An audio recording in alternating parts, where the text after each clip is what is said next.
It's effectively re-engaging people who are brand loyalists or who have engaged with the brand in the past. So it's really just about finding and retargeting people who you know have interacted with your brand. Yeah, I'd add to that to say you're finding somebody wherever they are. So for example, even if someone has uninstalled your app, you can still find them. Another way I like to explain this when I do introductions for new employees for the company, if they simply don't get the concept of retargeting at all, I like to use a simple example from commerce, which is last winter I went to buy a snowblower. I went to a shopping cart on a major retail site. I abandoned the shopping cart. Lo and behold, in my browser, all of a sudden, all these snowblowers start showing up in my browser. That's retargeting. That's how retargeting works. It's the ability to go and find a known user, somebody you have a relationship, and remind them, bring them back, move them through the funnel. Totally agree with all that. I'll say it in slightly different words. So it's the ability to find your existing user base, whatever platform or media they may be on. So that might be desktop ads, that might be mobile app ads, mobile web ads, push notifications. You might be looking to move them from your service across platform, or simply to re-engage them to get them using your product again.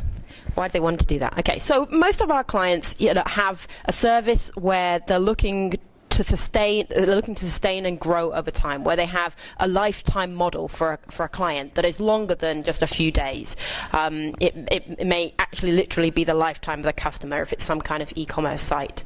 So yet all the time their users are out there being bombarded by other services and ads for different products, and over time there's going to be attrition. They're going to move away from the original service and start using your competitors. So the reason you want to do it is because you can't become complacent over time. You need to there's an opportunity to find a group of users who are not engaging with your service anymore and bring them back.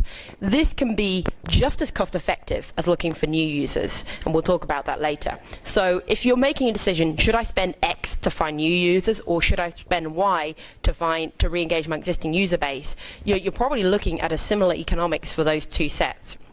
So that's one set of reasons. The other is that, the world is finite. There's only a certain number of people in the United States, in the world, who might be interested in a given service at a given time.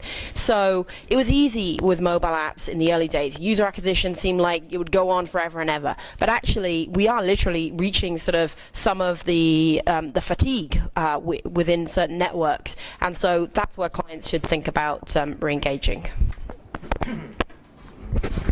Just to add to that, I think we've got to remember people like to be reminded, or maybe they don't like to be reminded, but reminding people is a very effective method of getting people to take action, and that's what retargeting is about.